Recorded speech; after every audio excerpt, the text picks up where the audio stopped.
Parece que foi.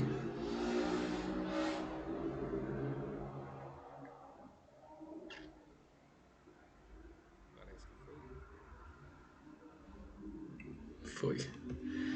Oh, coisinha que dá trabalho essa tecnologia aqui de transmissão ao vivo. Não sei se é meu programa que é muito ruim ou o que pode ser. Tirar o áudio aqui. Então, hoje é um dia de sábado, 3 de julho de 2021. Quero começar uma nova série de vídeos de análises geopolíticas, coisa que eu deveria estar fazendo há muito tempo, mas por diversas circunstâncias, né, acabou não dando certo. Na verdade, era para ter começado desde o início do blog Geopolis, ou seja, 1 ano e meio atrás. Ou seja, quase 1 ano e meio de atraso, né?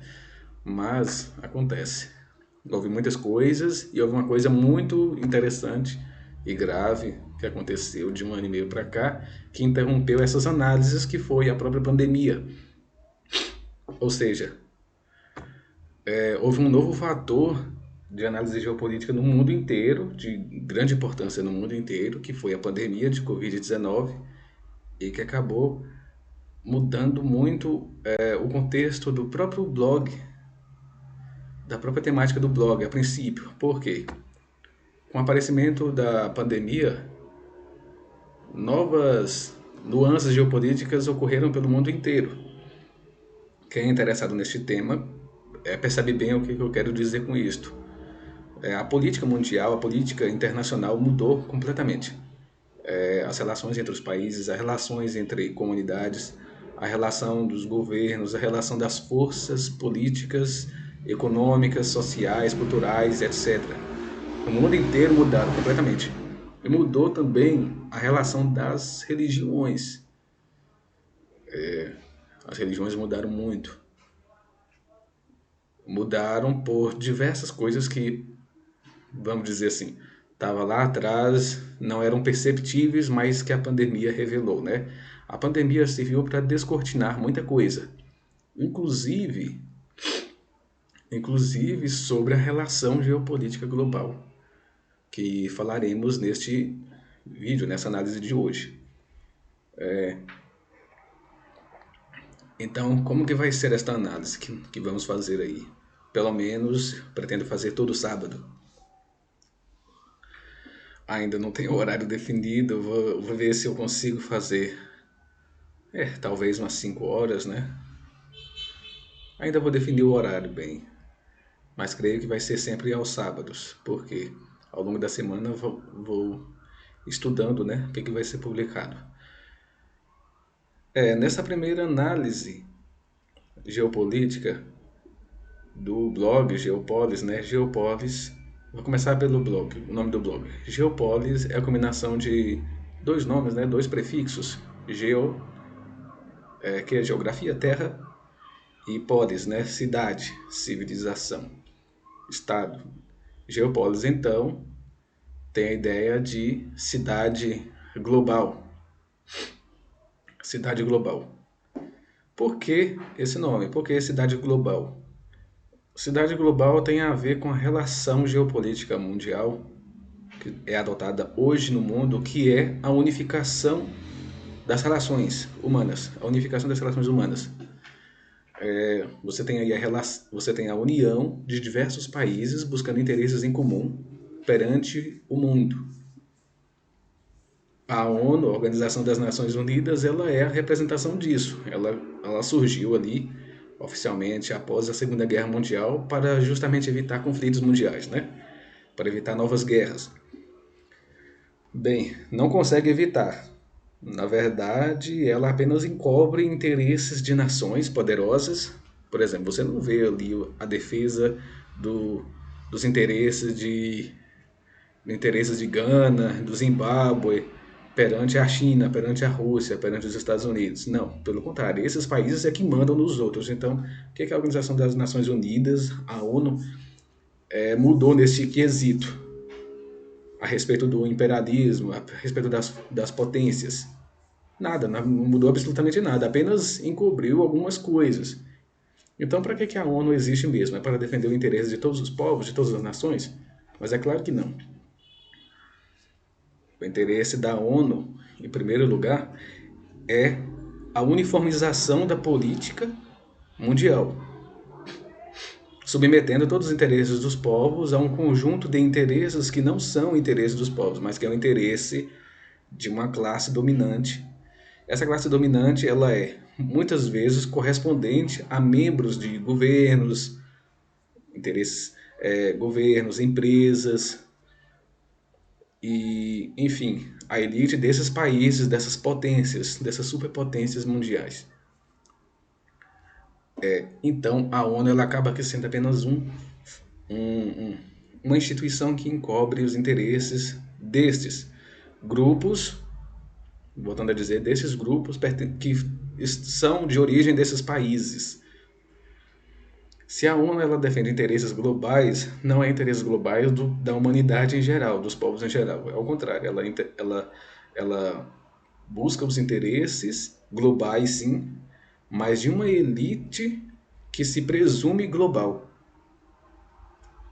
Ou seja, é uma elite mundial, uma elite econômica, política, social, religiosa até, cultural, enfim, uma elite, no sentido estrito da palavra, do termo, e que pretende dominar o mundo, ser o senhor, ser os senhores do mundo. Os seus interesses eles fazem valer por meio de instituições globais.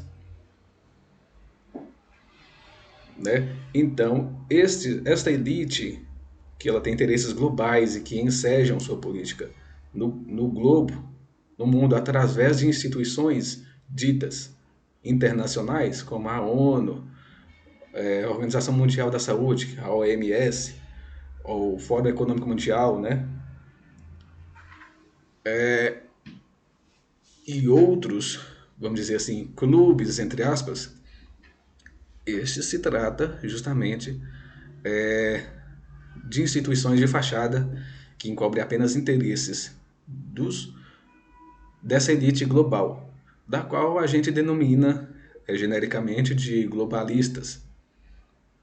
Então, sempre quando a gente fala, por exemplo, eu vejo pessoas falando aí sobre globalistas, que sejam os globalistas. Quem são os globalistas? São justamente essas pessoas que elas desejam elas têm interesses globais e desejam impor esses seus interesses globais sobre o mundo inteiro por meio de instituições globais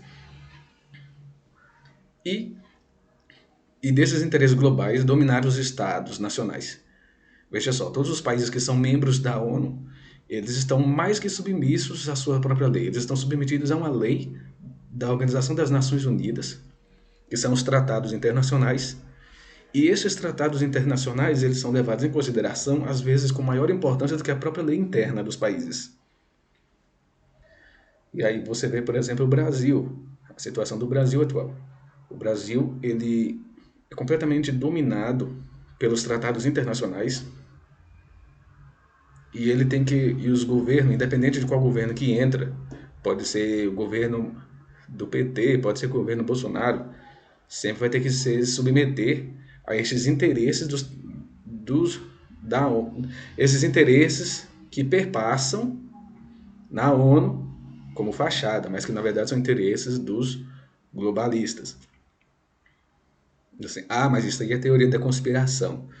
Assim, teoria da conspiração, sim, é teoria da conspiração dos globalistas. Não é teoria da conspiração, por exemplo, de quem está denunciando isso. Quem está denunciando está apenas relatando fatos. Não está inventando nada da cabeça, porque também não faz sentido inventar coisas da cabeça. Para que eu vou inventar? Para que vamos inventar coisas a respeito do que não existe? A fim de quê? Se não se ganha nada com isso, pelo contrário, ganha boicotes. Então, quer dizer, é um pensamento muito raso pensar que se trata de teoria da conspiração, que se trata de uma invencionice. Se é teoria da conspiração, é teoria da conspiração deles que eles estão fazendo isso. E eles denunciam, quem os denuncia, como teoristas da conspiração. Ou seja, é o inverso, é você xingar o seu inimigo daquilo que ele mesmo é. Então, essa é uma coisa muito típica. Eles, particularmente, eles não escondem os seus interesses. Os globalistas, eles não entendem, eles não escondem os seus interesses. Apenas os seus, vamos dizer, subalternos, aquelas classes que estão abaixo deles, simplesmente fazem um serviço de varredura, de limpeza, que simplesmente cala a boca das classes de base, daqueles que denunciam, para que o restante não acredite no que é denunciado. Aí a gente pensa, é assim mesmo? É assim realmente? Veja só, por exemplo, quando eles criam uma nova lei, quando eles criam uma nova lei, em geral, eles discutiram essa lei muito antes. Quem discutiu? Os políticos? Quem discutiu? As pessoas? Os povos? Não. Quem discutiu foram eles, lá entre eles. Geralmente uma meia dúzia de pessoas numa rodinha. Eles discutiram e falaram e decidiram X. Eles vão lá e colocam na ONU, manda os parlamentares da ONU ir estudar aquela lei. Já está tudo pronto, a decisão já está pronta. Eles vão lá e propõem aquilo ali. Propõe às nações. As nações vão lá, obedecem, acatam aquelas ordens e a mídia faz o serviço de divulgar aquilo como sendo uma coisa altamente necessária, de que foi abundantemente discutida e que não há como fugir daquilo. Resultado, as classes pobres, as classes que consomem a mídia, elas vão confiar 100% no que a mídia está falando. E os governos, eles são obrigados, assim, em certo sentido, eles são obrigados a aceitar o que provém dessas instituições. Por quê? Porque eles assinaram tratados de lei. Eles assinaram tratados. Veja só, os países, por exemplo, de hoje, eles só são reconhecidos como países independentes, países soberanos, se eles fazem parte do clubinho da ONU. Se eles não fazem parte, eles não são reconhecidos. Alguns estados, então, ficam somente com membros de observação. Se não me engano, essa é a situação de Taiwan, por exemplo. Por quê? Porque, assim, eles criaram esse clubinho de que esses países, que os países só existem se forem reconhecidos por eles, para que justamente os países queiram obedecê-los. Por exemplo, se o Brasil quer ser reconhecido como um país independente perante o mundo, ele precisa obedecer à ONU. Mas quem é que manda na ONU? Quem escolhe os membros da ONU? Somos nós? Não. Quem escolhe são um clube de letrados, né? Um clube, uma elite, uma pequena elite, da qual ninguém sabe o nome. Ninguém assim do povão. Quem estuda muito sabe, né? Sabe de alguns nomes aí, pelo menos.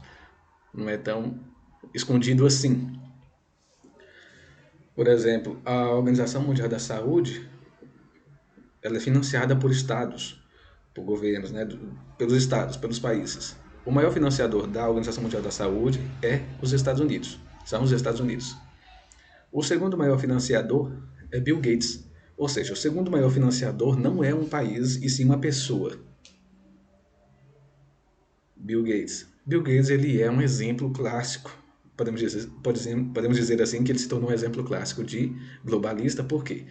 Porque ele tem interesses globais, as ações dele são em vista a criar modificação da política global. Ele investe nisso, trabalha para isto e ele inclusive financia isto por meio de suas empresas, fundações, Fundação Bill e Melinda Gates. Ele enseja aquilo que ele quer, aquilo que está nas ideias dele. Inclusive a Organização Mundial da Saúde, ele é o segundo maior financiador, se não me engano, quase chegando perto dos Estados Unidos, ou seja, ele é praticamente, com isso, ele é praticamente dono da Organização Mundial da Saúde. Uma única pessoa, porque os outros são estados. Os estados, eles não são pessoas. Os estados, eles são apenas instituições jurídicas reconhecidas pela ONU. A Organização Mundial da Saúde faz parte da ONU. Então, quer dizer, veja só. Você tem, os estados precisam do reconhecimento da ONU para serem reconhecidos como estados soberanos, independentes. Se precisa ser reconhecido por outra, é porque não é soberano, né? Isso é uma coisa óbvia. mas eles precisam ser reconhecidos pela ONU, já começa por aí. E a ONU tem um dos seus braços, por exemplo, a Organização Mundial da Saúde, que cuida da questão da saúde pública global. É como se fosse um grande ministério da saúde global, do mundo inteiro, que envolve todos os países membros da ONU. E o segundo maior. E, o, e os financiadores da Organização Mundial da Saúde são estados, ou seja, são os estados. Os estados que, por sua vez, precisam do reconhecimento da ONU. Ou seja, os estados atuais, eles se tornaram codependentes, né, com a ONU. Uma coisa está dependente da outra, mas veja só, o Bill Gates ele não é um estado, ele é um sujeito, ele é um indivíduo, e ainda assim ele é o maior financiador, pode-se dizer que ele é o maior financiador da Organização Mundial da Saúde. O que isso significa? Significa que ele é dono da Organização Mundial da Saúde. Se ele é dono da Organização Mundial da Saúde, significa que ele está acima dos estados, ele está acima da Organização Mundial da Saúde, ele está acima da ONU. Ele é apenas um sujeito, existem muitos outros que são do mesmo patamar que ele, do mesmo pensamento, do mesmo clube, vamos dizer assim. Ele é um membro da elite. Só que, não se engane, né? Ele é apenas um secretário. Em comparação com outros por aí, ele é apenas secretário, porque ele dá a cara a tapa, né? Só não enxerga isso porque não quer, porque ele não esconde o que ele tem, o que ele pretende fazer. Ele fala aquilo que ele defende, aquilo que ele acredita. Ele, por exemplo, está sendo uma das maiores lideranças a respeito do que será feito para o combate ao aquecimento global neste século. Ele é uma das pessoas que está à frente disto. Assim, o que eles estão fazendo para combater o aquecimento global? Assim, o que está sendo feito? Pergunte ao Bill Gates. Ele que está liderando o processo. Ele com outros carinhas. Ele está liderando esse processo. E eles estão dispostos a fazer muita coisa. Eles estão muitas coisas, inclusive contra os estados, contra os povos, contra os interesses de qualquer um, porque eles estão acima disso. Então, essa é uma coisa importante para se entender. Então, por que a gente coloca essas questões em pauta? Para você entender em que contexto nós estamos no mundo atual. Nós não estamos num mundo onde existem os estados, os governos dos estados. Então você vota no seu presidente, mas o seu presidente ele é apenas ali uma figura quase que simbólica. Ele é quase uma rainha da Inglaterra mesmo. Ele não consegue mandar muito além do que a rainha da Inglaterra.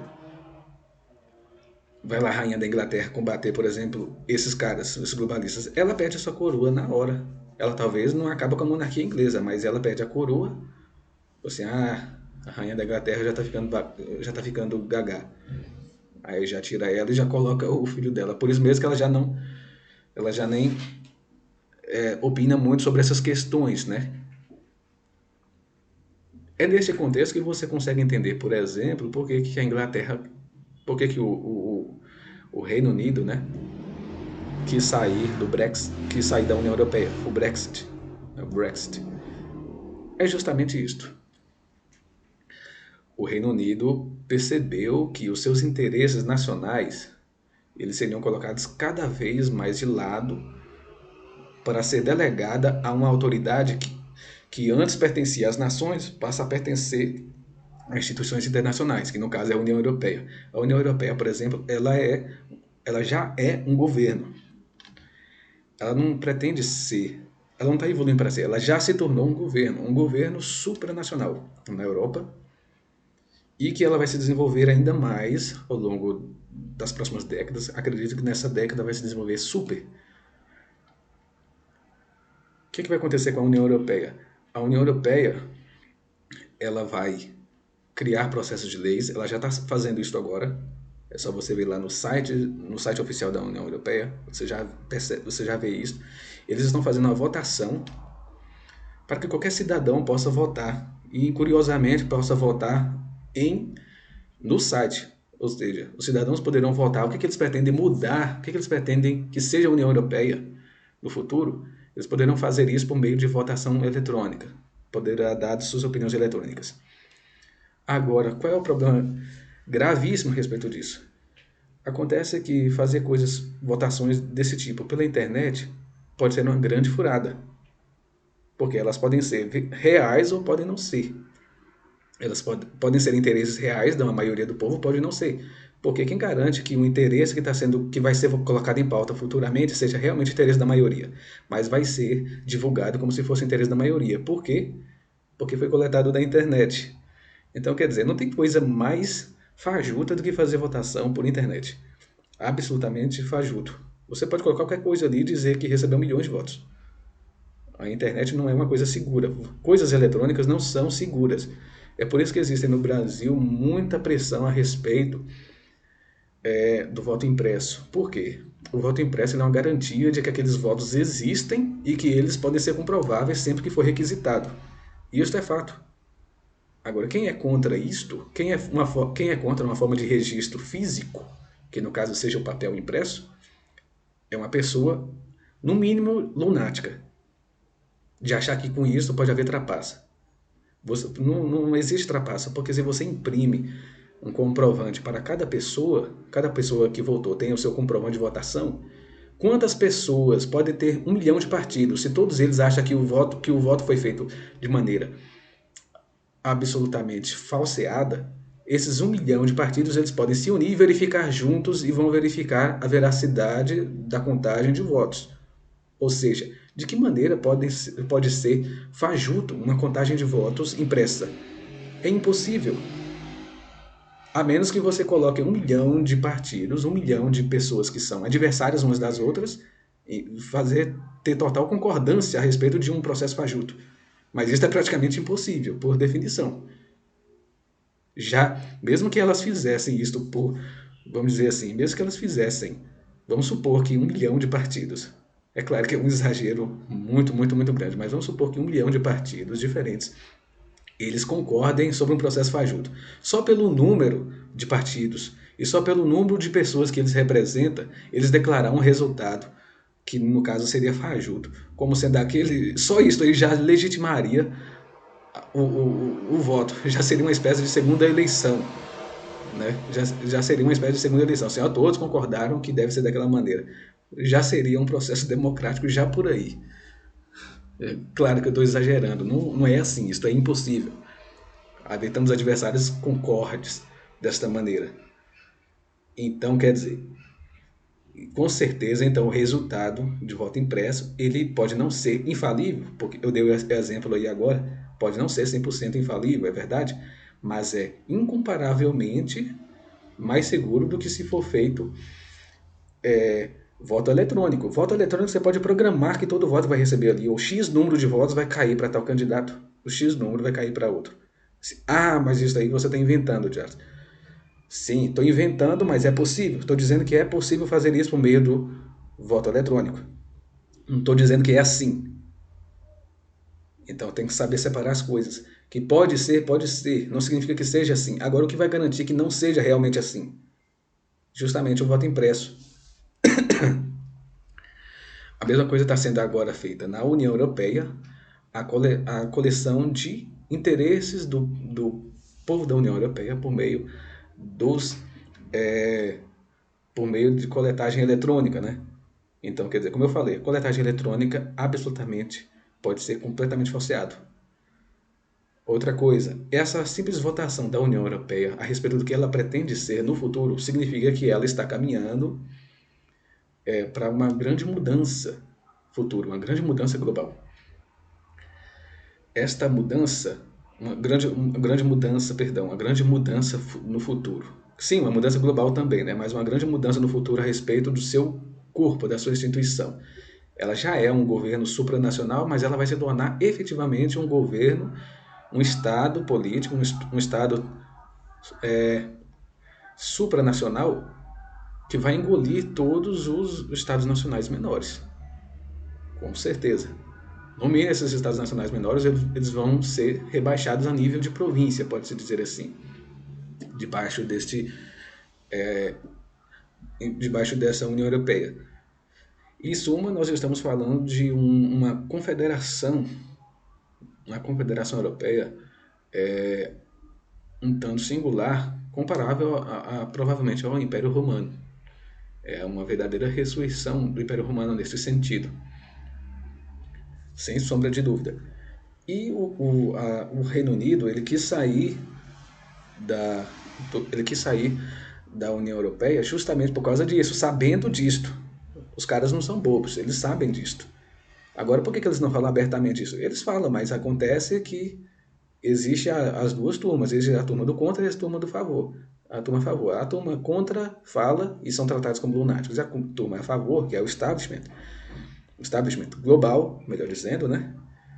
Eles vão afirmar que aquilo é uma coisa óbvia e que é natural e que não poderia ser de outra maneira. Então eles dizem que o futuro da União Europeia, o futuro da Europa junto, unida, como uma coisa só, como um país só, é uma coisa natural e que vai acontecer invariavelmente, uma coisa natural, e lutar contra isso é loucura. É essa a mentalidade deles, né?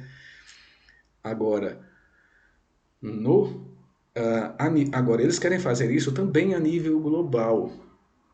Eles querem fazer isso também a nível global. E a ONU, ela é um dos instrumentos para isso. E todos os países hoje, invariavelmente, eles já são vítimas disso. Eles são vítimas e, vamos dizer, eu diria que eles são vítimas e algozes de si mesmos, né? Eles são vítimas da ONU, mas eles também são algozes porque eles é que alimentam a ONU. Eles querem fazer isso. Eu, particularmente, sou contra a ONU. Bem, existem certas ideias ali da ONU, existem certos aspectos dali do que representa a ONU que são bons. A diplomacia, por exemplo. Porque se você criar acordos onde os países eles evitam de fazer guerra uns com os outros, isso é uma coisa muito boa, né? Evita guerras. No entanto, você, por exemplo, tem ali a destruição da soberania dos países e muitas vezes os países são submetidos a interesses que são contrários a eles mesmos por causa da ONU, por exemplo. Então, creio eu, creio eu que a diplomacia unilateral ou mesmo em bloco, por exemplo, você pega aqui os países, eles formam um grupo de interesse com determinada finalidade, com determinado interesse, e eles criam um acordo em conjunto de não fazer guerra uns com os outros. Bem, isso aí é uma coisa plausível, né? Criar um interesse em conjunto. Acontece que não dá para poder fazer isto a nível global, por quê? Você tem ali a união de inimigos completamente contrários e, invariavelmente, se você tem interesses de inimigos completamente contrários que estão ali casando um com o outro, invariavelmente você está criando um monstro que esteja acima de ambos. E esse monstro, invariavelmente, ele terá que ter um poder acima deles. Assim, por exemplo, é esse monstrengo da ONU. Ele já está sendo alimentado para ter um poder superior aos estados, às nações. Então veja se um país, por exemplo, ele quer fazer parte fora da ONU. Ninguém nem cogita isso, nem mesmo o governo Bolsonaro, que eu me lembro bem, Bolsonaro tinha falado que queria sair da ONU. E eu, sinceramente, eu esperava que fizesse isso mesmo, que tirasse o Brasil da ONU. Mas é uma coisa quase impossível, porque se o Brasil sair, leva sanções, leva uma guerra econômica, uma guerra política mundial e nacional interna tão forte, mas tão feroz, que ele, o seu governo, não sobreviveria uma semana se fizesse uma coisa dessa. Ele não sobreviveria uma semana politicamente fazendo esse trabalho e ele não tem poder para isso, não tem apoio suficiente. Por quê? O apoio precisa vir da elite, não adianta somente o povão apoiar.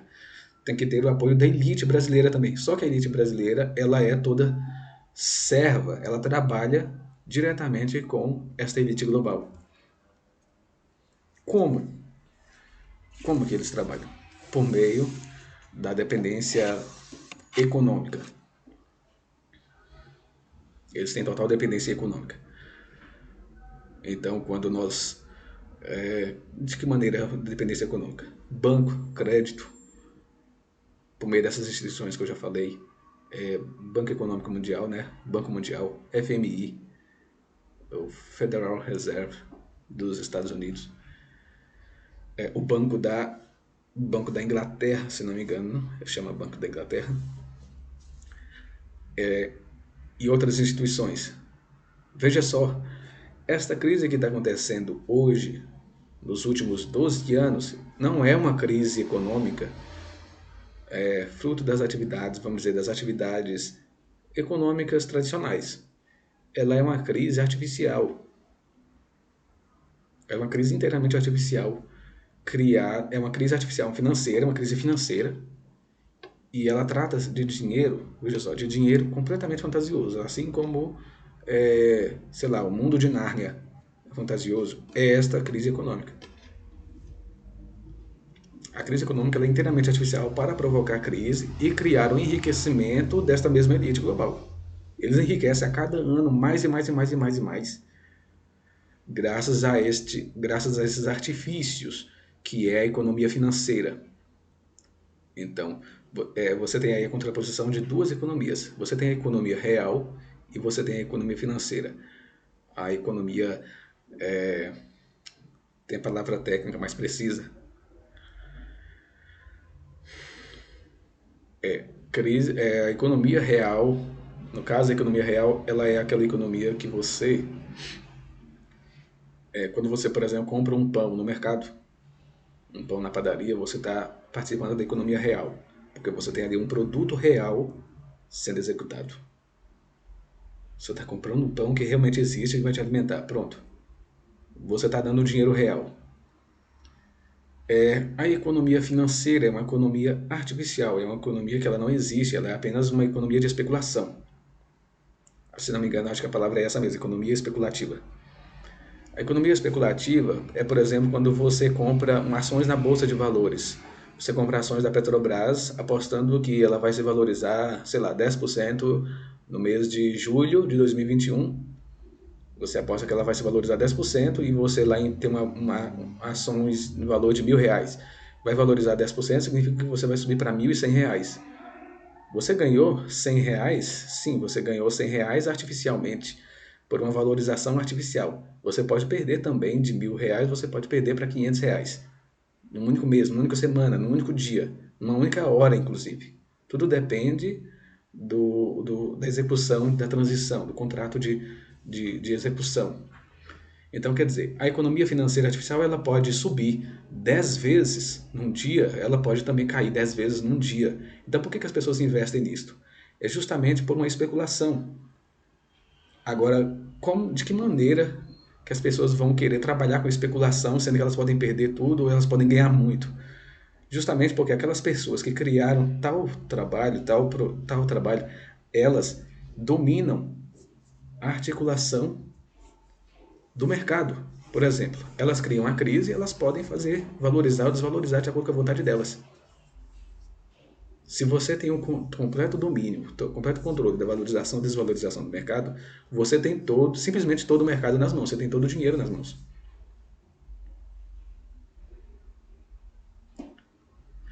Então, esta é uma coisa assim, a economia mundial atual é assim, e a crise que perpassa nos últimos 12 anos, e sobretudo no Brasil, é justamente esta crise.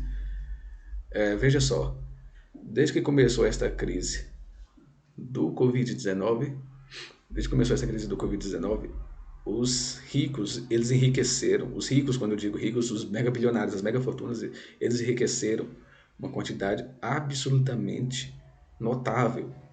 Em um ano, eles nunca enriqueceram tanto na história como no último ano, um ano e meio. Por que eles enriqueceram? Por que eles não empobreceram? A economia deles não desvalorizou? Não diminuiu as ações, não diminuiu a atividade?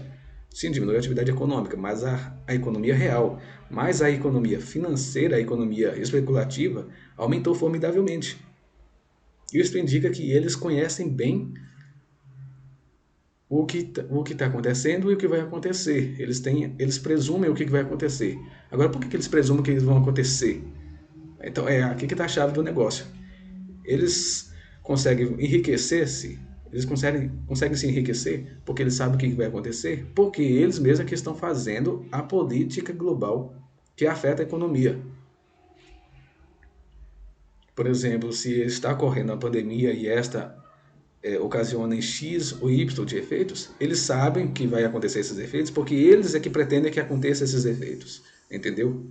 Não é uma coisa que eles foram pegos de surpresa. Quem foram pegos de surpresa fomos nós. Nós aqui das classes mais baixas, o povão. Esses aí não sabiam o que iria acontecer no futuro e não sabem até hoje o que vai acontecer. Estão aí contando com quem? Com eles, para saber o que vai acontecer. Eles é que estão pensando nas soluções dos problemas que eles mesmos criaram. Problemas que eu me refiro, problemas econômicos, né? Então, eles sabem que iria haver uma diminuição das atividades econômicas, uma desvalorização do mercado, inflação e etc. Então, eles trabalham para poder executar justamente isto. Eles trabalham por cima dessa ideia. E por isso mesmo que as fortunas deles enriqueceram absurdamente.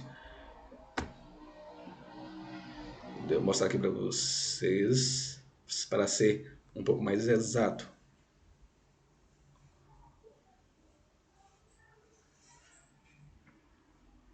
Guarde só um momentinho.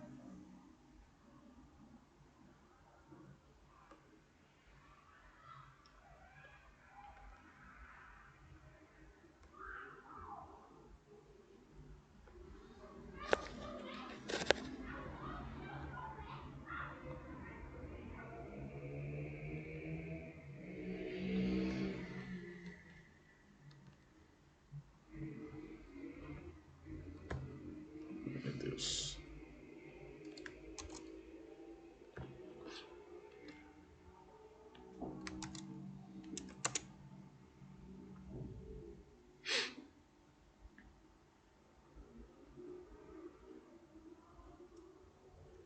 Aqui nós temos no site The Cap Notícias. Aqui no site, né? Como investir. Aí que tem uma notícia falando sobre a fortuna dos bilionários, né? A fortuna dos bilionários do mundo aumenta 1,9 trilhões em 2020. 1,9 trilhões de dólares em 2020. Para você ter ideia, a economia do Brasil, por exemplo, caiu de 1,9 trilhões, quase 1,9 trilhões, né? Arredondando, para 1,4 trilhões.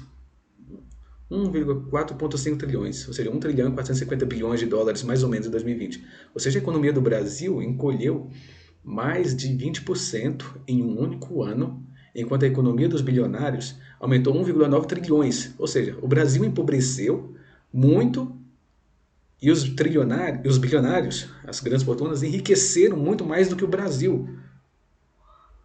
Muito mais, enriqueceram o equivalente a um PIB muito superior ao do Brasil. O equivalente ao PIB do Brasil em 2019 foi o que a economia deles cresceram. Foi o que a economia deles cresceu. Então veja só, essa é uma coisa absolutamente grave, absolutamente grave. E nesse caso, veja só, quem é o que mais enriqueceu, a título de curiosidade, né? Qual foi o carinha que mais enriqueceu durante esse tempo? O bilionário Elon Musk. Ele enriqueceu aqui, de acordo com o site, né, 414% entre março e novembro de 2020. Entre março e novembro de 2020, ou seja, em 8 meses. Em 8 meses ele enriqueceu 414%, se tornando o homem mais rico aí no top 3 dos bilionários mundiais. Ele enriqueceu como? Ele vendeu mais carro? Ele mandou mais satélite para o espaço? Como é que é isso? Não, a economia real dele não aumentou consideravelmente muito mais. Mas a economia financeira especulativa dele foi quem deu todo esse dinheiro, né? A mesma coisa o Bill Gates e outros aí. Então, quer dizer, esse negócio, por exemplo, de Bitcoin, tem muita gente que gosta de investir no Bitcoin, mas o Bitcoin é simplesmente uma jogada deles. O Bitcoin ele serve para enriquecer esses caras. Ele serve para enriquecer os bilionários, ainda mais. E é porque eles criaram esse negócio e eles têm o domínio do se vai subir ou descer. Então, quer dizer, quem está investindo em bolsa de valores, quem está investindo em economia financeira, economia especulativa, está enriquecendo invariavelmente os mega bilionários. Está enriquecendo e dando poder a eles. Porque você está tirando o dinheiro da sua economia real para a economia especulativa. E eles têm o domínio da economia especulativa. Enquanto que a economia real, eles também têm o domínio e estão sugando dinheiro. Então, quer dizer, veja só, a economia do Brasil de 1,9 trilhões caiu para 1,4,5 trilhões justamente por uma queda financeira, uma queda especulativa. O real se desvalorizou perante o dólar. Agora, quem controla o dólar? O dólar ele é emitido aí pelo Federal Reserve, é tipo o Banco Central dos Estados Unidos, mas quem controla não é o governo dos Estados Unidos, quem controla são essas empresas financeiras, né? São, vamos dizer assim, as corporações da Quinta Avenida, da famosa Quinta Avenida de Nova York. Então, quer dizer, esta é uma coisa muito óbvia, todos deveriam saber disso. No entanto, vejo muitas pessoas que elas realmente elas se deixam seduzir sobre qualquer novidade financeira. E o que você mais vê hoje em dia são novas formas de ganhar dinheiro por meio da economia especulativa. Eu mesmo, muitas vezes, não foram poucas vezes que eu me senti tentado a procurar tais meios, mas agora, desde a pandemia, eu percebi o malefício disto. Você coloca a economia, quanto mais você investe na economia especulativa, mais você torna dependente dela e mais você torna a economia dos países dependentes. Então, quer dizer, se o Brasil está do jeito que está nos últimos 10 anos, perdendo dinheiro, perdendo economia, o real desvalorizado, tudo isso aí é fruto da mera especulação econômica. Não é fruto de um empobrecimento generalizado. Agora, o perigo está no investimento que os brasileiros fazem cada vez mais, delegando seu dinheiro cada vez mais na economia especulativa. E essa economia especulativa vai fazendo com que o Brasil esteja cada vez mais sujeito ao empobrecimento causado pelos globalistas. Então, o que eu vejo como sendo a coisa absolutamente necessária de ser realizada, de ser reavaliada? Se os brasileiros, por exemplo, eles querem abandonar, eles querem vencer economicamente, quando eu digo economicamente, eu digo Brasil, né? Para o Brasil se tornar uma superpotência econômica, jamais ele pode se entregar à economia especulativa, jamais, não pode. A economia especulativa pode ser apenas uma mega-sena, é uma coisa assim de sorte, porque na verdade é isso, é um jogo de sorte, mas não assim, não é uma completa sorte, né? Na verdade é eles, os caras lá que conseguem mandar no negócio. Eles conseguem dizer assim, queremos que desvalorize para X, queremos valorizar para Y. Você quer ter um exemplo bem claro, injusto, para você perceber o quanto que é injusto nisto? A JBS, a empresa de frigoríficos brasileira, pretende dominar o mercado mundial de carnes. Cresceu graças ao governo Lula e Dilma, né, e de Michel Temer. Os donos ali da JBS tinham um conluio com o governo de Michel Temer, que ficou muito claro ali naquelas denúncias de maio, não sei se vocês lembram, em que o Joesley Batista, ele, se não me engano, ele tinha um gravador gravando a conversa dele com o Michel Temer, né? É aí que teve nessa conversa. Essa conversa era uma conversa bombástica revelando o conluio ali do Michel Temer com a JBS. Acontece que ele já sabia que ele mesmo fez a denúncia do conluio que ele mesmo estava fazendo com o governo de Michel Temer. Ou seja, já era uma situação de vigarice tremenda, né? Ele denunciou, e como ele sabia que isso iria afetar o mercado financeiro brasileiro de uma maneira bombástica, ele já fez investimento de dinheiro, comprou muitas ações, se não me engano, foi comprado muitas ações, e na mesma hora, se não me engano, na mesma hora, de um dia para o outro, ele ganhou nada mais nada menos, né? A empresa ganhou nada mais nada menos que US$ 1 bilhão. US$ 1 bilhão. Então, quer dizer, isso é para você saber o quanto que você, sabendo o que vai acontecer no futuro, que afeta a economia, você pode enriquecer e empobrecer. Então, quer dizer, quem tem dinheiro, eu falo assim, quem tem mais dinheiro enriquece ainda mais, e quem tem pouco dinheiro fica cada vez mais pobre. De certa maneira, isso é verdade.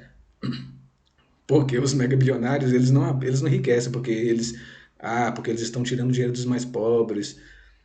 É porque eles dominam o mercado, literalmente, eles sabem o que vai acontecer, eles estão investindo para ter o domínio financeiro e econômico. Então, quer dizer, tudo é jogo para eles. Quando eu digo esses megabilionários, sobretudo aqueles que já não dependem mais do livre mercado, né? Eles já estão acima do mercado, eles já estão acima dos governos, acima das nações, acima de tudo. Isto é o que o Olavo de Carvalho chama de metacapitalistas. Os caras enriqueceram tanto, mais tanto, que eles já não querem mais participar do jogo do livre mercado. Eles querem controlar o mercado. E por controlarem o mercado, eles ditam os preços, as regras. Então, que tipo de O governo é este, que depende inteiramente da classe da economia mundial, da economia especulativa mundial. É um governo do tipo fascista. As pessoas elas não percebem isso, mas é uma economia do tipo fascista. É uma economia que junta o governo com ali os amigos do rei. No Brasil é muito famoso por isso, né? Os amigos do rei. Esses amigos do rei são nada mais nada menos que essas mega empresas, mega corporações que detêm o poder financeiro e econômico mundial. Então, esta crise econômica que está acontecendo nos últimos anos e, sobretudo, agora com a pandemia de Covid-19, ela é ensejada pelos globalistas para enriquecerem-se ainda mais. Qual é a finalidade deles aí? Não é apenas enriquecer, ganhar mais dinheiro. Não, não é isso. A finalidade deles aí sobretudo, eles empobrecerem, causar um empobrecimento generalizado das bases dos pobres, né? Sobretudo aqueles que detêm alguma economia real, ou seja, o dono da padaria, o que vende espetinho, aquela pessoa que tem uma economia real, empobrecê-la, retirar dela os meios de subsistência e concentrar o dinheiro todo na economia especulativa por eles, né? Que pertence a eles. Essa economia especulativa deles vai ditar as regras econômicas no futuro. Quanto mais as pessoas empobrecerem, quanto mais as bases empobrecerem, mais eles vão enriquecer, porque toda essa economia está sendo transferida para eles. De que forma? Eles vão detendo o controle da produção e o controle total da circulação dos bens de consumo. Quem sustenta os estados aí no caso, quem sustenta os governos, os estados, é a economia de base, é a economia real. Não é economia especulativa. O governo não vive de economia especulativa. Quem vive de economia especulativa são os megacapitalistas. Eles que vivem. E há uma meia dúzia de pessoas que conseguem enriquecer ali 100 mil reais, 200 mil reais no mês e acha que todo mundo pode enriquecer igualmente. Não pode. Necessariamente não pode. Não pode todos enriquecer. Necessariamente é um jogo de ganhar e perder. A economia especulativa é isso, é a aposta, justamente. Mas a aposta para aqueles que são os pobretões, que acham que estão enriquecendo, fazendo fortuna e que essa ladainha vai continuar muitos anos. Não, essa ladainha vai continuar somente até os megacapitalistas dizerem chega. Eles vão dizerem chega quando eles perceberem que eles têm todo o domínio econômico nas mãos. Porque ainda esse domínio, porque a economia hoje, embora eles detenham a maior parte do poder econômico, eles não são donos exclusivos da economia. Eles ainda dividem com diversos intermediários de poder econômico, sobretudo a classe média e que são as economias de base. Essas economias de base são as que sustentam os estados nacionais modernos. E aí então, voltando a dizer, com a crise econômica que eles vêm executando, eles sabem justamente que as medidas que eles estão tomando, que afetam a economia de base, não a economia deles. Tanto é assim que eles enriqueceram, mostrei para vocês aí. Elon Musk enriqueceu 400%. Eles, em geral, a economia deles aumentou quase 2 trilhões de dólares. Enquanto que a economia do Brasil encolheu quase 4% em termos reais absolutos, mas em termos de valor, em termos de dólar, diminuiu mais de 20%. Diminuiu mais de 20%. Então, nota-se que eles estão enriquecendo de maneira absurda e ganhando cada vez mais concentração. Agora eles ganharam essa concentração em um único ano. Nesse ano de 2021 está sendo continuada essa política, ou seja, quanto que vai concentrar ainda mais? Essa política de concentração vai continuar ao longo da década, enquanto a política dessa pandemia, a política econômica dessa pandemia estiver sendo executada. E agora, aí vocês me perguntam, por que o Estado então não combate isto, se é assim? Não combate porque o Estado depende dos órgãos internacionais, depende dos órgãos internacionais para as próprias relações internacionais. Se eles dependem disto inteiramente, então eles não vão fazer nada contra isso, não podem fazer nada contra isso. O governo que fizer é derrubado na mesma semana a título de irresponsabilidade fiscal. Essa é para você ver a situação em que estamos. Então, voltando, a economia de base, ela empobrece, ela vai se desvalorizando. E com isto, vai tirando os meios de independência que ainda resta dos estados nacionais.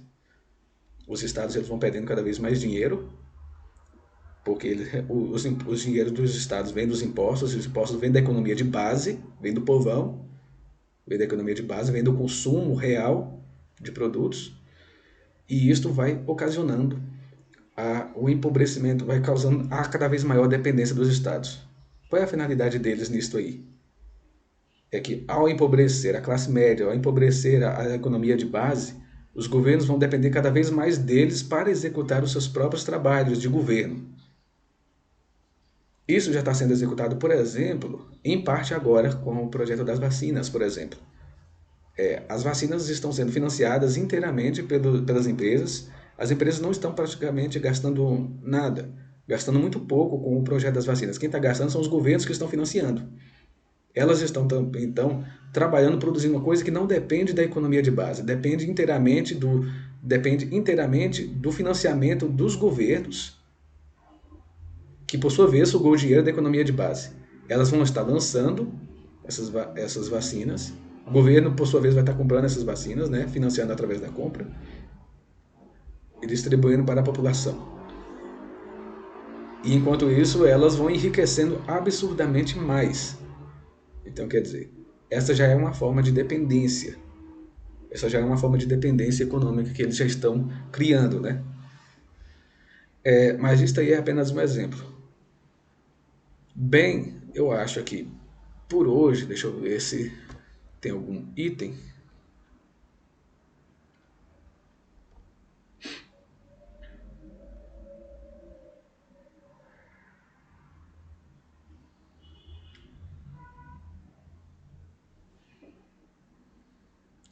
Bem, eu acho que por hoje já está bastante longo, né? Eu vou deixar para uma próxima vez fazer uma continuação desta análise, desta avaliação. Espero que você tenha gostado, que dê sua opinião. Eu vou publicar no YouTube, mas não sei se o YouTube vai tolerar. Então, mas eu vou estar publicando lá mesmo assim. Mas de toda forma vai estar no meu site, bloggeopods.com, ali www.geopods.com.br/vídeos. Você vai poder acompanhar todos os vídeos do blog que estarei publicando lá. E espero que você goste. Tudo bem? Até a próxima semana, se Deus quiser.